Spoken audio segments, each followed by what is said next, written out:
Justice L Narasimha Reddy ఆధ్వర్యంలో రాష్ట్ర ప్రభుత్వం ఏర్పాటు చేసిన కమిషన్ను సవాల్ చేస్తూ సుప్రీంకోర్టును ఆశ్రయించారు తెలంగాణ మాజీ సీఎం బీఆర్ఎస్ అధినేత కేసీఆర్.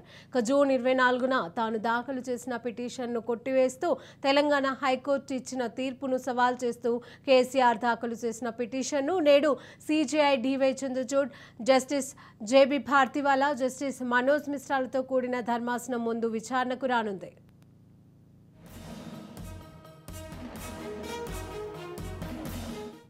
ఛత్తీస్గఢ్ నుంచి తెలంగాణ విద్యుత్ సంస్థలు చేసిన 1000 మెగావాట్ల విద్యుత్ కొనుగోలు, భద్రాద్రి, యాదాద్రి థర్మల్ విద్యుత్ కేంద్రాల నిర్మాణంపైన విచారణ జరపడంతో పాటుగా ఆ నిర్ణయాలలోని నిబద్ధతను తేల్చడానికి రాష్ట్ర ప్రభుత్వం మార్చి 14న జస్టిస్ ఎల్ నరసింహారెడ్డి ఆధ్వర్యంలో కమిషన్ను ఏర్పాటు చేసింది. అయితే కమిషన్ ఆఫ్ ఎంక్వైరీ యాక్ట్ 1952, విద్యుత్ చట్టం 2003కి అది విరుద్ధమని, దాన్ని రద్దు చేయాలని కేసీఆర్ ఈ పిటిషన్ను దాఖలు చేశారు. ఇక విద్యుత్ కొనుగోళ్లపైన వివాదం ఉంటే తెలంగాణ, ఛత్తీస్గఢ్ రాష్ట్ర విద్యుత్ నియంత్రణ మండళ్లు తేల్చేలా తప్ప ఇక దానిపైన విచారించే అధికారం కమిషన్కు లేదని తన పిటిషన్లో పేర్కొన్నారు కేసీఆర్.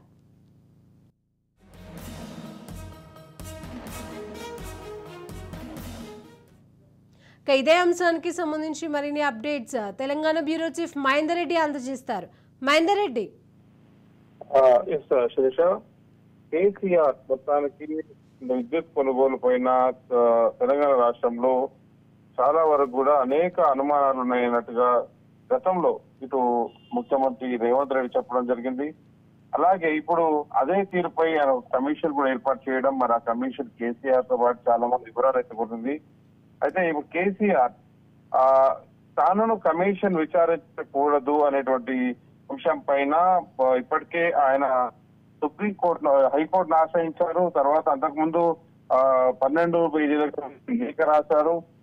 మొత్తం ఒక కేవలం తను ఇరికించాలి లేదా తను అవమానించేలా ఉంది సుప్రీం మన ఏదైతే కమిటీ తీరు అనేటట్టుగా దాదాపు కమిటీనే రద్దు చేయాలంటుగా లేఖ రాయడం తర్వాత చూసాం. అలాగే హైకోర్టులో కూడా తను పిటిషన్ వేశారు. ఇప్పటికి విద్యుత్ కమిషన్ రద్దు చేయాలని హైకోర్టులో ఆయన పిటిషన్ వేశారు. అయితే హైకోర్టు ఆ పిటిషన్ ను పూర్తిగా సమర్థించింది. అయితే కేసీఆర్ వేసిన పిటిషన్ కొట్టివేసింది. అలాగే ఆ కేసు ఏదైతే కమిషన్ తన పని తాను చేసుకుపోతుంది, కమిషన్ పై మీరు ఆరోపించినటువంటి నట్టుగా మాకెక్కడ కూడా తేలిరాదు, అలాంటివి ఏమైనా ఉంటే మా దృష్టికి తీసుకురాని ఆయన కూడా చెప్పింది. అయితే హైకోర్టులో తిరస్కరించిన తర్వాత సుప్రీంకోర్టును ఆశ్రయించారు గులాబీ బాస్. మరి నేడు సిజేఐ చంద్రచూడ్ ధర్మాసనం ముందు ఈ కేసు విచారణ జరిగింది. అయితే ఈ కేసు పైన సర్వత్రా ఉత్కంఠ అయితే నెలకొంది. ఇలాగే బీఆర్ఎస్ ప్రభుత్వంలో జరిగిన ఛత్తీస్గఢ్, భద్రాద్రి, యాదగిరి ఇలా మొత్తంగా వీటిలో జరిగినటువంటి అవకతవకల పైన మొత్తం కూడా కేసీఆర్ వివరణ ఇవ్వాలన్నట్టుగా జరిగిన తీర్మానం చూసాం. అలాగే ఇటు భద్రాద్రి, యాదాద్రి థర్మల్ పాయింట్ నిర్మాణం అంశాలపై విచారణ జరుగుతున్న justice L Narasimha Reddy commissioner KCR 2 సార్లు అయితే నోటీసులు జారీ చేసిన విషయం మనందరికీ తెలిసిందే. అయితే విద్యుత్ కొనుగోలు ఒప్పందంలో కేసీఆర్ పాత్రపై కమిషన్ వివరణ కోరింది. తనను విచారణకు పిలవకూడదంటూ కేసీఆర్ హైకోర్టును ఆశ్రయించారు. తర్వాత అక్కడ భంగపడ్డారు. ఇప్పుడు కేసీఆర్ సుప్రీంకోర్టును ఆశ్రయించారు.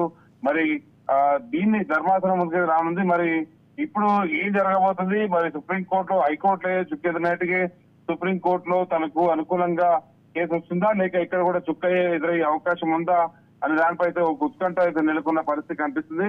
చూడాలి. కేసీఆర్ ఇప్పటికైతే మరి మరికొద్ది గంటల్లో, మరికొద్ది క్షణాల్లో అనుకోవచ్చు ఇంకా సుప్రీంకోర్టులో అయితే ఈ కేసు బెంచ్ మీద వచ్చే అవకాశం కనిపిస్తుంది. Right, thank you Mahender Reddy.